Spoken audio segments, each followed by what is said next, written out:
कल हमने देखा था कि मतलब बाज तलबा, ये सवाल तक हुआ था 19 नंबर का। अब 20वां सवाल है कि बाज तलबा सीखी गई जुबान का इस्तेमाल बाज लफ्ज़ों को समझने में नहीं कर पाते। क्या सवाल है कि बाज तलबा सीखी गई जो जुबान है तो उसका इस्तेमाल बाज लफ्ज़ों को समझने में नहीं कर पाते। बाज तलबा को जुमलों का मफहूम समझने में मुश्किल होती है, और कुछ जो तलबा होते हैं उनको जुमलों का मफहूम मतलब उसका मीनिंग समझने में मुश्किल होती है। तो उसका मुमकिन हल क्या है? मुमकिन हल यानी कि पॉसिबल सोल्यूशन क्या होगा? जिसमें ये वाला सवाल कल हुआ था कि इसके आंसर जो ऑप्शंस थे इस तरह से थे कि तलबा को खुद एतमादी बढ़ाने के लिए आसान काम करने का दिया जाए, या उन्हें ज़्यादा कामयाब तलबा के साथ ग्रुप में रखा जाए, या ख़ास तौर पर तैयार करने का काम दिए जाए जो ज़्यादा आसान आसान पेचीदा की तरतीब में हो, और किसी सरगर्मी को मुकम्मल करने के लिए ज़्यादा वक्त दिया जाए। तो इसका क्या था जवाब?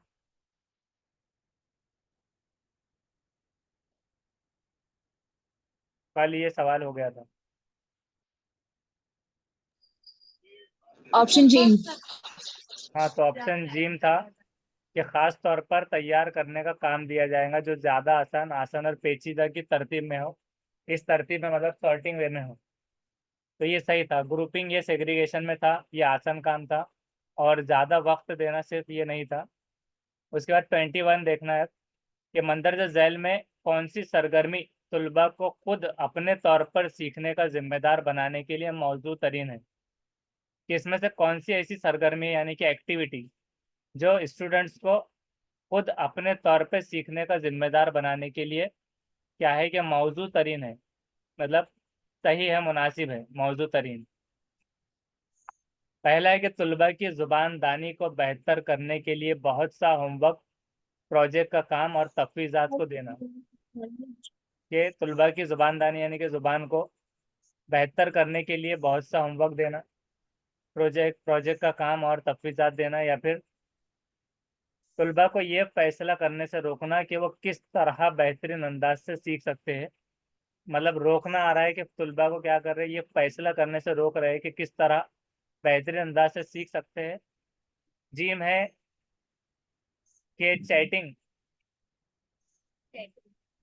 बहुत सारे उसको एग्जाम में चीटिंग समझ लेते हैं। चैटिंग और नेटवर्किंग के जरिए उसके लिए टेक्नोलॉजी का इस्तेमाल करना, चैट करने और नेटवर्किंग के लिए, कम्युनिकेशन के लिए टेक्नोलॉजी का इस्तेमाल। और लास्ट है कि तलबा को ज़्यादा से ज़्यादा सवाल करने की तरगीब देना, मतलब उनको ऐसे सिखाना कि वो ज़्यादा सवाल पूछ पाए। तो कौन सी सरगर्मी से तलबा खुद अपने तौर पर सीखने का जिम्मेदार बनाने के लिए मौजू तरीन है? क्या रहेगा इसका जवाब? ऑप्शन ऑप्शन दाल। ऑप्शन दाल। ऑप्शन दाल। सर ऑप्शन नंबर वन अलीफ। अलीफ क्या है टेक्नोलॉजी का कि इस्तेमाल। तलबा की जुबानदानी को बेहतर करने के लिए बहुत सा होमवर्क, प्रोजेक्ट का काम और तफवीज़ात को देना। और इसके अलावा टेक्नोलॉजी का इस्तेमाल जिम भी हो ऑप्शन ऑप्शन नंबर वन। ये तीन सवालात के जवाब एक साथ देखेंगे। अब नेक्स्ट सवाल देखते हैं कि क्लास में एक ज़ाब्ता बंद और खुसूसी तवज्जो पर मुबनी ज़ुबान सिखाने का अमल इस्तेमाल करता है। क्लास में एक ज़ाब्ता बंद मतलब उसूल याफ्ता और खुसूसी तवज्जो पर डिपेंड जो ज़ुबान है उस पर बेस्ड, तो वो सिखाने का अमल क्या इस्तेमाल करता है? मखसूस तौर पर तैयार मशक़ें, खाली जगहों को भरने की मशक़ें, फिल इन द ब्लैंक्स की, और ड्रामे की सरगर्मियाँ, उसकी एक्टिविटीज़ और किरदार निगारी, सेमिनार और मजाकरा, और अपने तौर पे पढ़ना सीखे गए लफ्ज़ों का इस्तेमाल।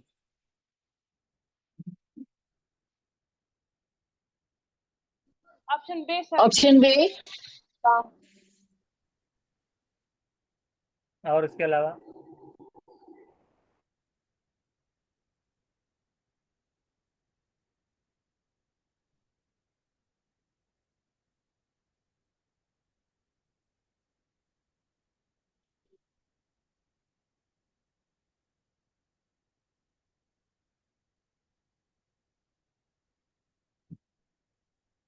उसका है 22 का अलिफ, के ज़ाब्ता बंद और खुसूसी तवज्जो पर बेस्ड जो ज़ुबान सिखाने का अमल है, तो वो ये है कि मखसूस तौर पर यानी खुसूसी तौर पर तैयार करदा मशक़ें कि उनकी प्रैक्टिस खाली जगहों को भरने की मशक़ें कराना। अब यहाँ पर जो मशक़ें है तो ज़ाब्ता बंद में आ रही है और उसकी खुसूसी तवज्जो पर बेस्ड है। तो ज़ाब्ते बंद में आ गया और खुसूसी तवज्जो पर बेस्ड सिखाने का अमल ये इस्तेमाल करता है। ड्रामे की सरगर्मी और किरदार निगारी डायरेक्ट नहीं रहेगा, ये ज़्यादा से ज़्यादा बोलने के मौके में आता है। एक्टिविटीज़ किरदार निगारी मौका देना, अपॉर्चुनिटीज़ प्रोवाइड करना, लेकिन यह सवाल ज़ाब्ते बंद के तौर पर था। सेमिनार और मुज़ाकरा करना भी, सेमिनार और मुज़ाकरात करना और अपने तौर पर पढ़ना सीखे गए लफ्ज़ों का इस्तेमाल, जैसे कि अपने तौर पर पढ़ने में ये पहले आया था, जिसका हम जवाब देखते हैं पहले कि इसका था 21 का दाल कि तुलबा को ज़्यादा से ज़्यादा सवाल करने की तरगीब देना। तो जितना ज़्यादा जिज्ञासु जो कहते हैं मतलब तालिब इल्म, जिज्ञासु शागिर्द, तो जिज्ञासु विद्यार्थी वगैरह ऐसे सवाल जो आता है हिंदी मराठी वालों के लिए, तो वो इस तरह से होता है। तो वो क्यूरियोसिटी रहना या फिर सवालात करने की तरगीब उनको देना। जितना सवाल पूछेंगे तो अपने तौर पर वो खुद अपने तौर पे सीखने का ज़िम्मेदार बनेगा। तो वो यहाँ पर ऑप्शन दिया हुआ था यही कि अपने तौर पे पढ़ना सीखे गए लफ्ज़ों की इस्तेमाल, जो कि अपने तौर पे था। लेकिन ज़ाब्ता बंद और खुसूसी तवज्जो जब आ जाए तो उसके लिए आपको मखसूस तौर पर कि खुसूसी, यहाँ पे भी देखिए खुसूसी और मखसूस, ये भी ख़ास तौर से तैयार मशक़ें, खाली जगह, तो मशक़ें एक ज़ाब्ता बंद में आ गया और खाली जगहों को भरने की मशक़ें भी फिर से ज़ाब्ता बंद और तवज्जो में इस तरह से आ गया। नेक्स्ट है, कहा जाता है कि ज़ुबान सीखने का अमल ख़लक़ी तौर पर तयशुदा होता है, मतलब एक क्रिएटिव तौर पर होता है, तयशुदा, और ये कि इंसान ज़ुबान के एक ख़ास निज़ाम के साथ पैदा होते हैं जिसमें वो बाद में इस्तेमाल कर सकते हैं। इस ख़्याल का ताल्लुक़ क्या है?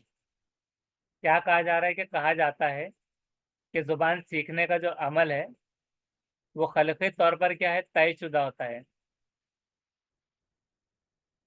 और ये कि इंसानी ज़ुबान के एक ख़ास निज़ाम के साथ पैदा होते हैं जिससे वो बाद में इस्तेमाल कर सकते हैं। इस ख़्याल का ताल्लुक़ क्या है कि मुज़ाहराती तरीक़ेकार से, तो मज़हराती या मुज़ाहराती जो होगा, मुज़ाहरा करना, ज़ाहिर वगैरह से, पेशकश में आ जाएगा ये, और वक़ूफ़ी तरीक़ेकार, जैसे कि वक़ूफ़ी समझने वाला अमल जो हमने देखा था इससे पहले, नॉलेज हासिल करना, गेन करना, फितरत पसंदाना तरीक़ेकार के इन्नेट प्रोसेस या फिर नेचुरल प्रोसेस, और तरसीली तरीक़ेकार यानी कि रवानी वाला, तरसील रवानी वाला तरीक़ेकार। तो क्या कहा जा रहा है कि ज़ुबान सीखने का अमल ख़लक़ी तौर पर तयशुदा होता है, और ये कि इंसान ज़ुबान के एक ख़ास निज़ाम के साथ पैदा होते हैं जिसे वो बाद में इस्तेमाल कर सकते हैं। इस ख़्याल का ताल्लुक़ क्या होता है? तो 23 का क्या होगा? ऑप्शन जी सर, ऑप्शन जी। ऑप्शन जी। ऑप्शन जी, और उसके अलावा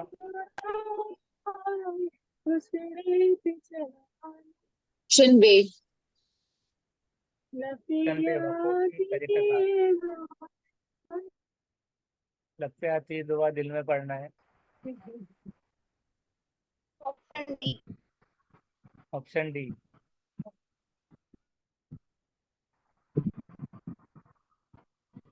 तो उसका है ऑप्शन सी, जीम वाला सही जवाब है, फितरत पसंदाना तरीक़ेकार।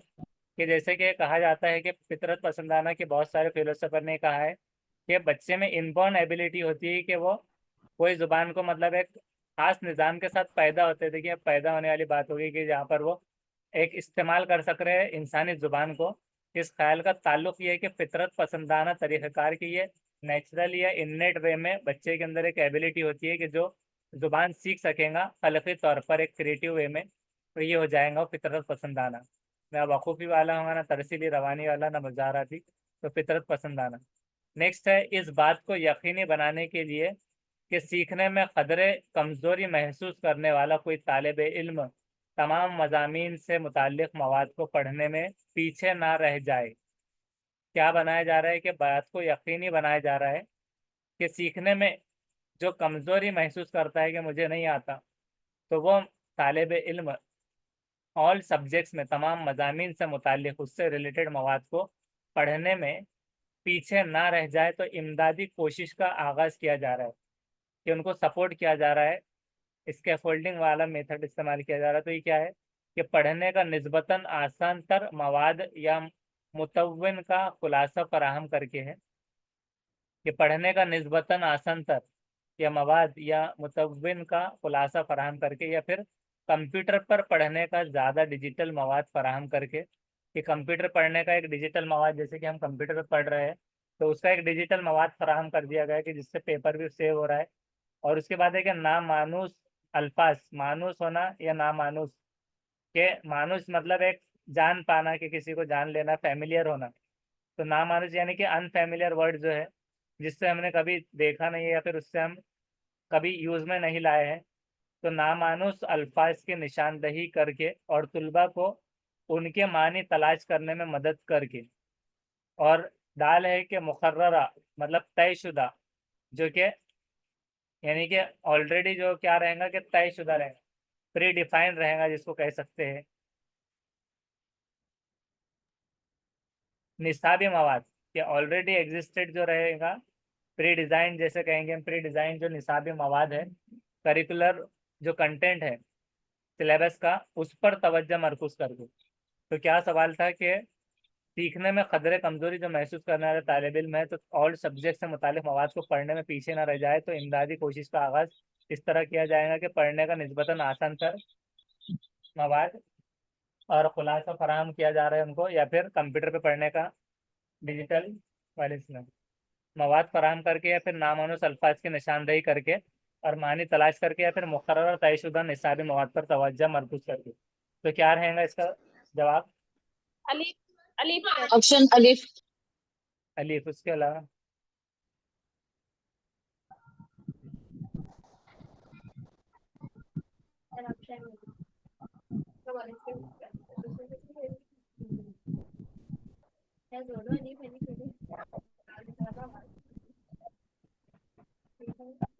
उसका सही जवाब है जीम। जीम क्या था कि नामानुस अल्फाज की जो अनफेमिलियर वर्ड्स है, तो उसकी निशानदही करके उनके मानी जब तलाश करे जाएंगे, तो जब क्या होगा कि उसको तमाम मज़ामिन से रिलेटेड जो मवाद है, तो पढ़ने में पीछे ना रह जाए। तो सारे कंटेंट, सारे सब्जेक्ट्स को कवर कर रहे हैं, तो उसमें से नामानुस अनफेमिलियर वर्ड्स की निशानदेही करके मानी ढूंढने में मदद मिलेगी। सिर्फ उसको दे दिया गया कंप्यूटर पढ़ने में डिजिटल का मवाद, तो वो उतने लेवल पे, और इसमें अलिफ बे की तरतीब भी अलिफ अलिफ हो गया था, तो ये बे है समझो। तो ये वाला भी नहीं रहेगा मौसर। और उसके अलावा पढ़ने का निस्बतन आसान तर मवाद या मुतव्विन का खुलासा फराम करके। यहाँ पर क्या बात आ रही है कि खुलासा फराम कर देना, यानी कि मवाद या मुतव्विन का, जैसे कि एक पैसेज है, तो मोटा मोटा जैसा कोलबर्ग की थ्योरी है कुछ है, तो उसको एक एक मोटा मोटा बता दिया गया कि कोलबर्ग के 6 स्टेजेस ऐसा है, पहला ये है, दूसरा ये ऐसा एक आमतौर से। तो खुलासा एक सिर्फ फराहम कर दिया जा रहा है, और आसान तर तरीका पढ़ने का। तो आसान तर तरीके की बात नहीं थी है, पीछे ना रह पाने की। मतलब ये क्या था कि एक प्रिकॉशन वे था, कि एक precaution is better than cure जैसा होता है, कि एहतियात तदाबीर से बेहतर है। तो एहतियातन तौर पर था, तो ये एहतियात नहीं बरती जा रही यहाँ पर, ये तो एक आसान तर खुलासा फराम किया जा रहा है। तो एहतियातन जो है, तो कि नामानुस अल्फाज की जब निशानदेही करते जाएंगे, तो वो रिलेटेड, इंटर रिलेटेड जो टर्म आएंगे अलग अलग सब्जेक्ट में, तो उसमें कुछ रिपीट भी हो सकते हैं। मुकर्रर और तयशुदा निसाबी मवाद पर तवज्जो मरकूज करके जो सिलेबस कंटेंट आ गया है, तो उसी पर तवज्जो मरकूज करना है, तो ये भी नहीं रहेगा। तो सिर्फ ये कौन से स्टूडेंट के लिए, जो तमाम मज़ामिन से मुतालिक मवाद को पढ़ने में पीछे ना रह जाए, तो इमदादी कोशिश इस तरह से रहेगा।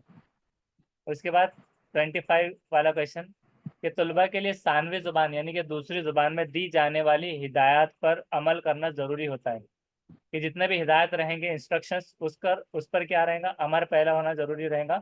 इस सिलसिले में जिस सलाहियत की आजमाइश की जाती है, कि जिसकी जो भी एबिलिटी की आजमाइश की जा रही है, टेस्ट लिया जा रहा है, तो वो क्या है? मालूमात की तौजीह करने की सलाहियत, के तौजीह मतलब वजाहत से बनता है, तौजीह तो वजाहत करने की सलाहियत हो, या फिर किसी चीज़ की पेश क़यासी की सलाहियत। कि क़यास आरई एक अलग होता है और पेश क़यासी, कि जो एक पेशकश की जा रही है वैसी पेश क़यासी की सलाहियत, कि अपना पॉइंट ऑफ व्यू रखना। और किसी मुबाहिसे को समझने की सलाहियत, कि कुछ अगर बहस व मुबाहिसा हो रहा है तो सलाहियत की आजमाइश के बहस व मुबाहिसे को समझने की, या फिर मालूमात को दुरुस्त अंदाज से ज़ख़ीरा करने की, जो इंफॉर्मेशन दी हुई है तो उसको करेक्ट वे में ज़ख़ीरा करने, जैसे डिक्शनरी होती है, वोकेबलरी होती है, उसको क्या किया जाता है कि वर्ड्स का ज़ख़ीरे को कहते हैं डिक्शनरी, वोकेबलरी, और याद करने की सलाहियत। तो क्या बात की जा रही है कि तलबा के लिए दूसरी ज़ुबान, सानवी ज़ुबान में दी जाने वाली हिदायत पर अमल करना ज़रूरी होता है, तो जिस सलाहियत की आजमाइश की जाती है वो क्या है?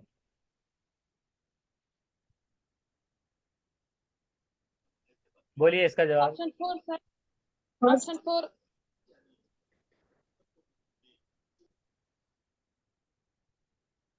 उसका है फोर्थ वाला सही जवाब, मालूमात को दुरुस्त अंदाज से ज़ख़ीरा करने और याद करने की सलाहियत, ये सलाहियत की आजमाइश की जाती है, क्लास में तो ये सही जवाब है।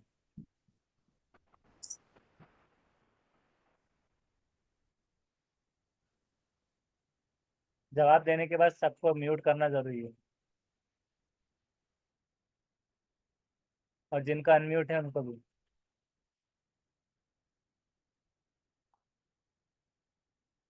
और म्यूट से अनम्यूट ना हो तो उनको रिमूव करना पड़ सकता है। तो ये डी वाला सही जवाब हो गया।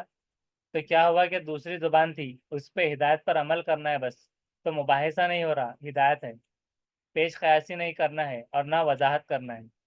तो मालूमात को दुरुस्त अंदाज से ज़ख़ीरा करना है, कि जो हिदायत है तो उसको ज़ख़ीरा अंदाज करना है और याद करने की सलाहियत, कि कब कब क्या कहा गया है। जैसे कि मिसाल के तौर पे हिदायत जो दी जाती है सीटेड में भी, उस पर लिखा होता है कि पेपर 1 वाले 90 से लेकर 91 तक, जो 91 91 से लेकर 120 तक जो है तो फिल कर सकते हैं, तो बहुत सारे कंफ्यूज हो जाते हैं। तो एक हिदायत की एक एग्जाम्पल भी है, और ये बताना भी ज़रूरी है कि जिनका पेपर 1 लिया हुआ है उर्दू, तो उनको सीधा सीधा सिंपल ये याद रखना है कि 91 से लेकर 120 तक उनको ये सवालात सॉल्व करना है। और जिनका पेपर 2 जो भी हो, इंग्लिश, उर्दू, मराठी, जो भी रहेगा, तो जितने पेपर 2 वाले हैं तो उनको 121 से 150 तक ये सॉल्व करना रहेगा सवालात। उसके बाद है 26 के आमोजिश का सफ़र आसान से पेचीदा की तरफ होता है। तो यहाँ पर क्या बताया जा रहा है डेफिनेशन, के आमोजिश का सफ़र जो होता है तो वो आसान से पेचीदा की तरफ होता है अगर तालिब इल्म ने किसी वजह से बुनियादी बातें नहीं सीखी है, तो इसलिए होनी चाहिए। क्या लिखा जा रहा है कि आमोजिश का सफ़र जो है तो वो आसान से पेचीदा, आसान से मुश्किल की तरफ हो रहा है अगर तालिब इल्म जो है उसने किसी वजह से बुनियादी बातें नहीं सीखी, बेसिक। तो उसकी इसलिए क्या होना चाहिए? पहला है कि बराह रास्त लेक्चर के, डायरेक्ट लेक्चर और मुख्तलिफ तरीक़ों का, डाइवर्स मेथड्स को इस्तेमाल करने वाली तदरीस। दूसरा है कि बसरी यानी कि विजुअल, के देखने वाली, श्रवण वाचन जो होता है तो उसमें से वाचन वाली, तो बसरी वाचन वाला, या मुख्तलिफ तरीक़ों का इस्तेमाल करके, के अलग अलग विविध तरीक़ों का इस्तेमाल किया जा रहा है, उस तरह की तदरीस या लेक्चर नहीं। यहाँ पर नहीं भी लिखा हुआ है। बसरी या मुख्तलिफ तरीक़ों का इस्तेमाल करने वाली तदरीस, लेक्चर नहीं, मतलब तदरीस होनी चाहिए और लेक्चर नहीं होना चाहिए, ऐसा वो बता रहे हैं। और तीसरा ये कि बराह रास्त यानी कि डायरेक्ट लेक्चर, और या फिर, यानी और भी हो सकता है या भी हो सकता है कोई एक, कि बसरी अंदाज की तदरीस, के बराह रास्त डायरेक्ट लेक्चर और एक विजुअल अंदाज की तदरीस। और चौथा है कि हद दर्जा बसरी तदरीस, लेक्चर नहीं, कि सिर्फ जो है तो विजुअल टीचिंग, लेकिन लेक्चर नॉट लेक्चर्स। तो पहला क्या था कि डायरेक्ट लेक्चर और अलग अलग तरीकों को सर इस्तेमाल बे कीजिए। बसरी या मुख्तलिफ ऑप्शन अलिफ ऑप्शन सेकंड। Second sir. उसके अलावा और कोई जवाब? तो उसका बे वाला सही जवाब है, कि बसरी देखने वाली और या मुख्तलिफ तरीक़ों का इस्तेमाल करने वाली तदरीस जिसमें लेक्चर ना दिया जाए। यहाँ पर क्या था कि डायरेक्ट लेक्चर और या फिर मुख्तलिफ तरीक़ों को इस्तेमाल करने वाली तजवीज़, तो यहाँ मुख्तलिफ तरीक़े थे। तो आसान से पेचीदा की तरफ है, तो किसी वजह से बुनियादी बातें नहीं अगर सीख पाया हो, यानी लेक्चर तो दे दिया गया तभी तो नहीं सीख पाएगा ना, किसी वजह से डायरेक्ट डायरेक्ट बात नहीं की जा रही, कि किसी वजह से बुनियादी बातें नहीं सीखी, तो उसके लिए फिर बसरी तौर पर उसको बताना रहेगा, या मुख्तलिफ तरीक़ों, बसरी भी हो गया और मुख्तलिफ, कि जिसमें आप विविध चीज़ों का इस्तेमाल कर सकते हैं, मुख्तलिफ चीज़ों का, डिफरेंट थिंग्स का, जबकि यहाँ पर सिर्फ मुख्तलिफ चीज़ें थी। यहाँ पर भी लेक्चर आया और बसरी तदरीस, यानी मुख्तलिफ चीज़ें नहीं यहाँ पर थी।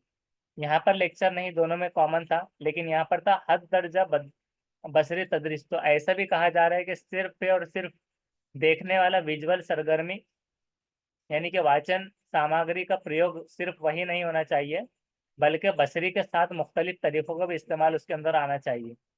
तो ये उसकी डेफिनेशन इस तरह से बन जाएगी कि आप उसको लिख भी सकते हैं कि अगर आमोजिश का सफ़र आसान से वैसे तो पेचीदा की तरफ होता ही है, और अगर कोई तालिब इल्म किसी वजह से बुनियादी बातों को नहीं सीख पा रहा, तो उसके लिए बसरी या मुख्तलिफ तरीक़ों का इस्तेमाल करने वाली तदरीस होनी चाहिए, लेक्चर नहीं। ऐसा लिख लेना है। उसके बाद है कि जू लिसानी, जू मतलब जैसे कि जुल फिकार जुल, ऐसा दो दो आता है, दो बाजू वाला, दो ऐसे अलग अलग नाम आते हैं, तो जू लिसानी दो जुबान। तो जो लिसानी तदरीस वाले क्लासरूम जो रहेगा, तो जो लिसानी तदरीस वाले जो क्लासरूम्स रहेंगे, जिसको डीओ वगैरह बोल सकते हैं हम, बाय बोल सकते हैं ऐसे इंग्लिश में, तो ये क्या रहेंगे, जो लिसानी टीचिंग वाले क्लासरूम के उस्ताद तलबा की ज़ुबान बोलता है, कि उस्ताद क्या कर रहा होगा कि तलबा की ज़ुबान बोलेगा। दूसरा है कि उस्ताद तलबा की ज़ुबान और हदफ ज़ुबान, यानी कि डायरेक्ट लैंग्वेज, सेकंड लैंग्वेज जो है, तो first language as well as, first भी नहीं कहा गया कि उस्ताद तलबा की ज़ुबान, कि उसकी जो ज़ुबान रहेंगी तलबा की, और सेकंड लैंग्वेज दोनों भी बोलेगा। और तीसरा है कि उस्ताद सिर्फ हदफ ज़ुबान बोलेगा, यानी डायरेक्ट सिर्फ। और चौथा है कि तलबा क्लास में यकसा ज़ुबान बोलते हैं, कि एक जैसी ज़ुबान बोलेंगे। बे उस्ताद ऑप्शन तलबा बी। की जबान second, option second. Second option. तो उसका चेक करते हैं। उसका है बे, सेकंड बिल्कुल सही जवाब, कि उस्ताद जो रहेगा वो तलबा की ज़ुबान भी बोल रहा है एक, तो ये एक हो गई, और हदफ ज़ुबान दोनों बोल रहा है। तो दो चीज़ें, जैसे कि जू लिसानी आ गया था, तय लिसानी जो फॉर्मूला रहेगा वो दो से ज़्यादा रहेंगी। और उसी तरह से दो ज़ुबानें, जब इससे पहले सवाल आया था उसमें ये था कि बच्चे अगर अपनी मादरी ज़ुबान भी बोल रहे हैं और फिर टारगेट लैंग्वेज भी, हदफ ज़ुबान भी, तो जब वो दो नहीं रहेंगे बल्कि जायद ज़ुबानें रह जाएंगी, जैसे कि इससे पहले आया था। लेकिन जब यहाँ जू का टर्म आ गया दो का, तो दोनों ज़ुबान आएंगी सिर्फ, और यहाँ पर यकसा ज़ुबान एक जैसी, सिर्फ एक ज़ुबान, और एक एक की बात आ रही है, तो इस वजह से सही जवाब है। उसके बाद में नेक्स्ट 28 का, कि डैश उम्र, कौन सी उम्र के तुलबा इस बात से सबसे ज़्यादा मुतासिर होते हैं कि उन्हें किस किस्म की ज़ुबान से साबिक़ा पड़ता है, और वो उसकी मकदार और मानी पर गिरफ्त हासिल करने की कोशिश करते हैं। कि कौन सी उम्र के तुलबा होते हैं जो सबसे ज़्यादा मुतासिर होते हैं कि उन्हें किस किस्म की ज़ुबान से साबिक़ा पड़ता है, यानी कि उससे आमना सामना होता है, और वो उसकी मकदार, कि कितना बोलना है, कैसे बोलना है, और मानी पर गिरफ्त यानी कि कमांड हासिल करने की कोशिश करते हैं। तो कौन से उम्र के होते हैं, 10 से 14 साल, 9 से 12 साल, 1 से 4 साल, 15 से 17 साल। ऑप्शन डाल। Option 4 sir. उसके अलावा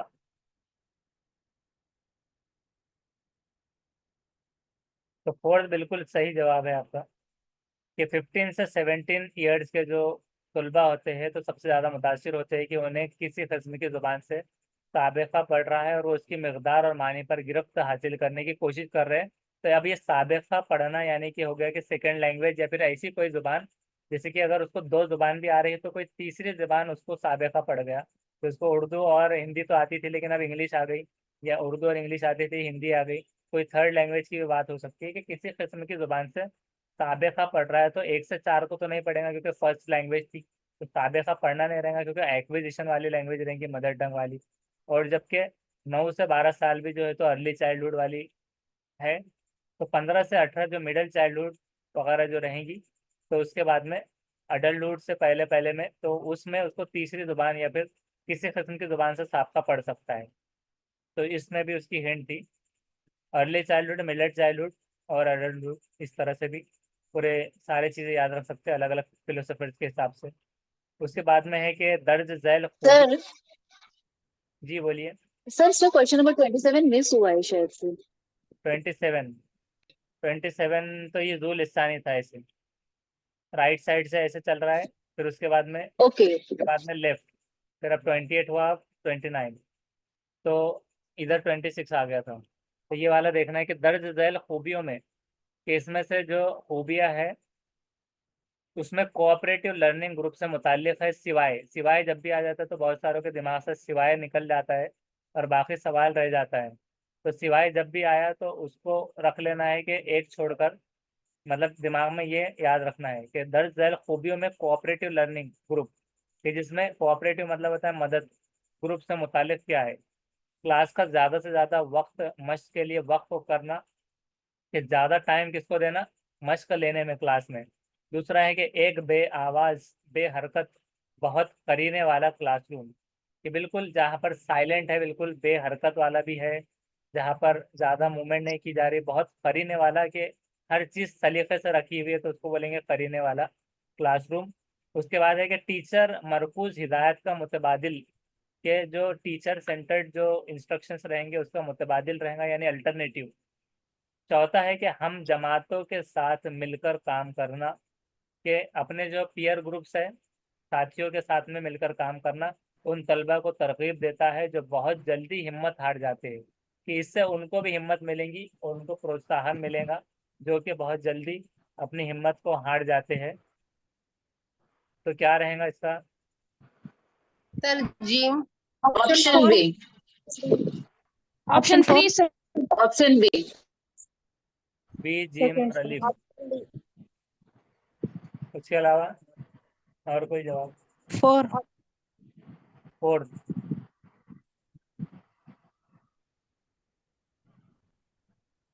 तो देखते हैं उसका, उसका है बे। इसमें कोऑपरेटिव लर्निंग से मुतालिक ग्रुप है, जैसे कि बताया गया था कि बहुत सारों के दिमाग में ये चढ़ रहा था कि कोऑपरेटिव, तो जिन्होंने फोड़ दिया तो वो ये था कि मिलकर काम करना, उन्होंने सिवाय दिमाग से फिर भी निकाल लिया।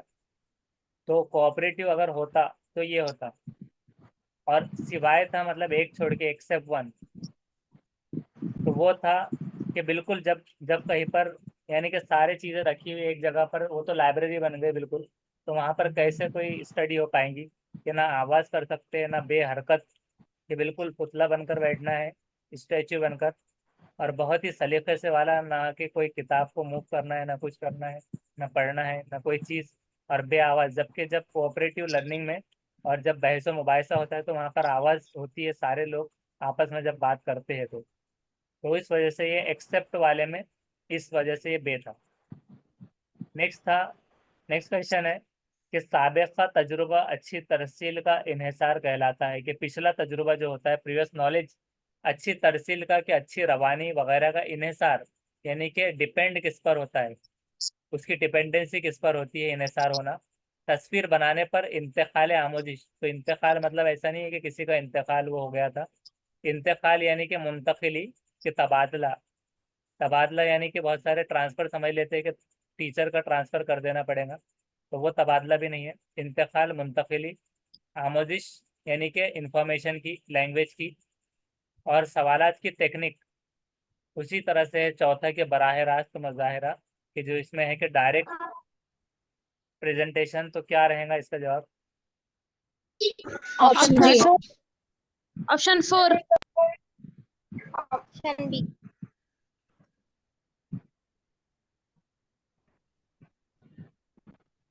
तो इसका जवाब देखते हैं, उसका बी बिल्कुल सही है, इंतकाल आमोजिश वाला। तो आमतौर से जिसको नहीं लगता तो वो बिल्कुल छोड़ देता है कि अच्छा पेपर चल रहा है तो इंतकाल की बात कोई नहीं करेगा, लेकिन अक्सर ऐसा जवाब निकल जाता है कि साबिक़ा तजुर्बा जो रहेगा, कि पिछला तजुर्बा अच्छी तरसील का इन्हिसार कहलाता है। तो क्या हो रहा है, साबिक़ा है ना प्रीवियस, तो प्रीवियस नॉलेज को जोड़ा जा रहा है न्यू नॉलेज से, तो क्या हो रहा है, मुंतकिली यानी कि इंतकाल, इंतकाल आमोजिश, ये दुनिया से वो दुनिया में जा मिले, इंतकाल मतलब उसका भी मतलब ये हो जाएगा।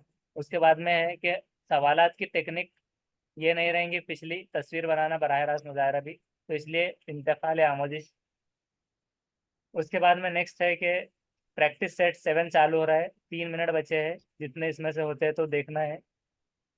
पहला सवाल ये है कि मजमून मरकूज रवैया क्या कहलाता है जहां आमोजिश होती है। मजमून मरकूज अभी सब्जेक्ट पर डिपेंड जो रवैया है, तो वो क्या कहलाएगा जहां पर आमोजिश, मतलब सीखना क्या रहेगा, आकलन क्या होगा उसमें। तो इसका 3 सवालात के बाद हम देखेंगे इसका जवाब।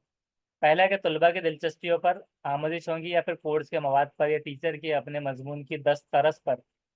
दस्तरस का मतलब क्या होता है, कमांड आने पर उस पर। और उसके बाद है चौथा के तालीमी टेक्नोलॉजी पर।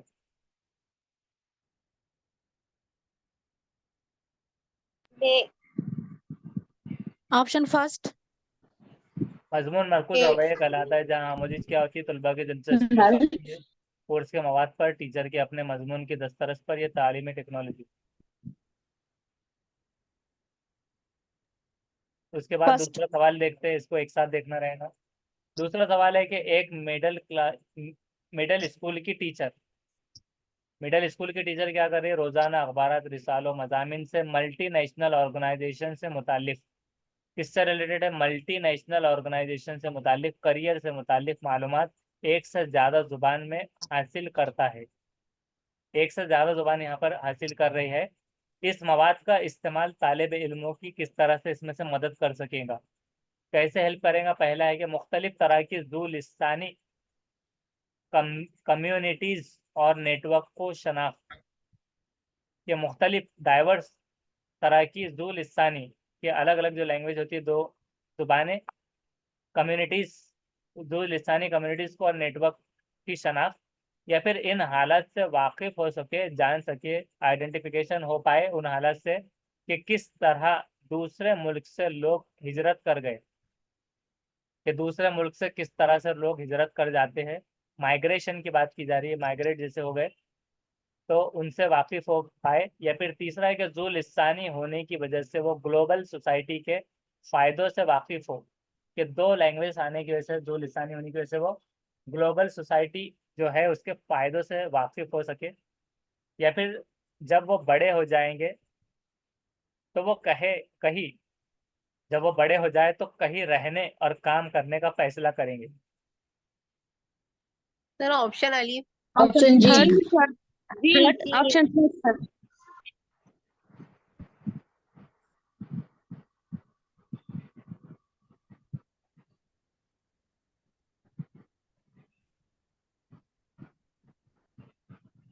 तो उसका हम तीसरे सवाल के बाद देखेंगे जवाब। तीसरा है कि जुबान सीखने के ताल्लुक से लग़वी नशोनुमा जो होती है उससे मुराद क्या है। अब जैसे कि लग़वी मायने आते हैं, तो लग़वी मायने, तो लग़वी नशोनुमा से क्या मुराद है। पहला है कि समाजी, ज़ाती वगैरह नोयत के अल्फाज सीखने से, या दूसरा जुबान सीखने की तरगीब से, कवायद सीखने के एक मरहले से, या नहवी साख्त की तफहीम से।